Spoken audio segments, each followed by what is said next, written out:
ଅଭ୍ୟାସ କରିବା ଯେ ପ୍ରତିଦିନ ଅନ୍ତତଃ 5ଟା କରିବାକୁ ଯିବା। এই ଅଭ୍ୟାସ ଯଦି ଆମେ କରୁ ତାହେଲେ ଗୋଟେ ବିରାଟ କାମ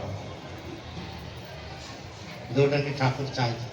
ପ୍ରତ୍ୟେକ ଭିତରେ ଠାକୁରକୁ ପ୍ରତିଷ୍ଠା କରିବା, ଲୋକକୁ ଠାକୁରମୁଖୀ କରିବା, ଲୋକକୁ ଠାକୁରଙ୍କ ଭାବରେ ଉଦ୍ବୁଦ୍ଧ କରିବା, ଏଇଟା ହେଲା ବଡ଼ ଜିନିଷ। ଠାକୁରଙ୍କର ଯେଉଁ ଆଚାର ଆଚରଣ କଥା ଆସୁଛି, ଠାକୁରଙ୍କ ଆଚାର ଆଚରଣ ସମ୍ବନ୍ଧରେ ଠାକୁର ଅନେକ କଥା କହିଛନ୍ତି। ଆମକୁ ସେଗୁଡ଼ାକ ବୁଝିବାକୁ ହେବ ଏବଂ କେଉଁ ଜିନିଷଟା କେଉଁ ଗୁରୁତ୍ୱ ଦେବାକୁ ହେବ ଏବଂ ସେଟା କାର୍ଯ୍ୟ ପରିଣତ କରିବାକୁ ହେବ, ଏଇଟା ହେଲା ତେଣୁ ସେ ଦୁଃଖ ମୁଁ ଯାଉନି, ସମୟ ଅତିକ୍ରାନ୍ତ ହେଇଛି। ଏତିକି କଥା ଆଜି ଆପଣ ସାମ୍ନାରେ କହିଲି। ଏଇଟାକୁ ଆମେ ବାସ୍ତବରେ ରୂପାୟିତ କରିବାକୁ ଚେଷ୍ଟା କରିବା। ତାହେଲେ ଆଗାମୀ ବର୍ଷ ଏ ଯେଉଁ ଉତ୍ସବ ହେବ, ସେ ଉତ୍ସବ ବେଳକୁ ଆମେ କ'ଣ କରିପାରିଥିବା ତାର ଗୋଟେ ସମୀକ୍ଷା ହେବ ଏବଂ ଆଗାମୀ ବର୍ଷରେ ଆମେ କ'ଣ କରିବା ତାର ଗୋଟେ ସଂକଳ୍ପ ପରିବାର ଯେଉଁମାନେ ଅଛନ୍ତି, ଆଗୁଆ ଗୁରୁ ଭାଇ ଯେଉଁମାନେ ଅଛନ୍ତି, ସେମାନେ ବସିକି ଠିକ୍ କରିବେ ଏବଂ ଏହି କଥାଟା ସର୍ବତ୍ର ପ୍ରଚାରିତ କରିବେ ଏବଂ ଏଇ ଯେଉଁ ପରିବାରକୁ ଯିବା, এইটাକୁ ଆଜିଠାରୁ ଅଭ୍ୟାସ କରିବା। ଯେମିତି ଆଗାମୀ ବର୍ଷ ଭିତରେ ଆମେ ଆମର ପରିବେଶରେ ସମସ୍ତଙ୍କୁ ଖବର କରିପାରୁ, ସମସ୍ତଙ୍କ ଘରକୁ ଯାଇପାରୁ ଏବଂ ସମସ୍ତଙ୍କ ସମ୍ବନ୍ଧରେ ଡାଟା ସଂଗ୍ରହ କରିବା ଏବଂ ଏ ଡାଟାକୁ ଆମେ କୋଡ଼ିଫାଇ କରିକି ରଖିବା ଯେ ମୁଁ କେତେଟା ପରିବାରକୁ ଗଲି, କେତେଜଣ ଦୀକ୍ଷିତ, କେତେ ଅଦୀକ୍ଷିତ, କେତେ ଦୋଷ ଏବଂ ସେଇ ଡାଟାଟା ଏଠି ଆଣି ମନ୍ଦିରରେ ଦେବେ। ମନ୍ଦିର ସେଇଟାକୁ କମ୍ପାଇଲ୍ କରିବ, କନସଲ୍ଟେଟ୍। ଇଏ ହେଉଛି ସତ୍ସଙ୍ଗ ଜୀବନରେ ମାସିକ ଉତ୍ସବର ଗୋଟେ ବଡ଼ ଦିଗ। ଯେଉଁଟା ଆପଣଙ୍କ ମନ ପାଖରେ ମୁଁ ସଂକ୍ଷେପରେ କହିଲି। ଆଜି এই ଉତ୍ସବରେ ଯାହା ଲକ୍ଷ୍ୟ କରାଯାଉଛି, ଏଇ ଜାଗାଟା ଉତ୍ସବ ପାଇଁ ସଫିସିଏଣ୍ଟ ନୁହଁ।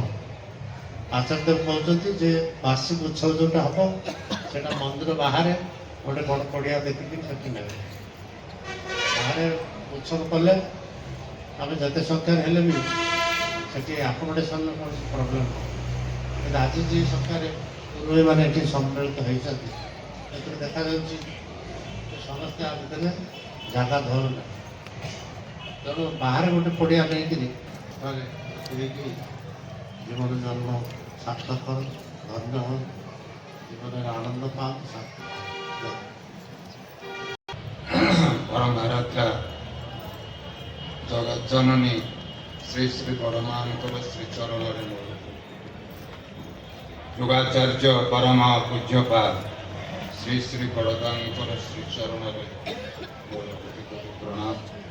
ପରମ ପୂଜ୍ୟପାଦ ଶ୍ରୀ ଶ୍ରୀ ଆଚାର୍ଯ୍ୟ ଦେବଙ୍କର ଶ୍ରୀଚରଣରେ ପ୍ରଣାମ।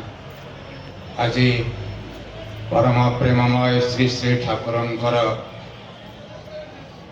शुभ जन्मदिन 36-37तम जन्मदिन सहित यही कंधमाल सदर महकुमा अनुष्ठित श्रीमंदिर उद्बोधनर आज पंचम दिवस अवसर में एटिकार आम्मान गहण उपस्थित होती वरण्य पूज्य विनायक दा, श्रीधर भाई, अभय भाई तथा समस्त कर्मी मंडली, इष्ट प्राण भाई माने, कल्याणमयी माँ माने समस्त को यह मध्याह्न शुभ उत्सव मोर अंतर ऐकांतिक श्रद्धा प्रीति राय जय निवेदन करुच्ची।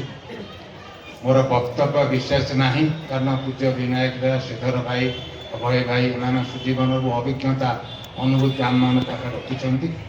जो अनुभूति अभिज्ञता आम पाखे रखिले आम मान जीवन चरित्र वास्तव जीवन प्रति दिन प्रति मुहूर्त परिपालन करी जदि आम जगह तेणु से पाखक चली आसि आपको देखिक खुशी होची मानसिकता नहीं मुझे दिपद कहली आमर विशेष वक्तव्य ना परम पिता ध्वनि दे वक्तव्य आमर ଆଜି ସତ୍ସଙ୍ଗ ଉଦ୍ଯାପନ କରିବା। ବନ୍ଦେ ପୁରୁଷୋତ୍ତମ ବନ୍ଦେ ପୁରୁଷୋତ୍ତମ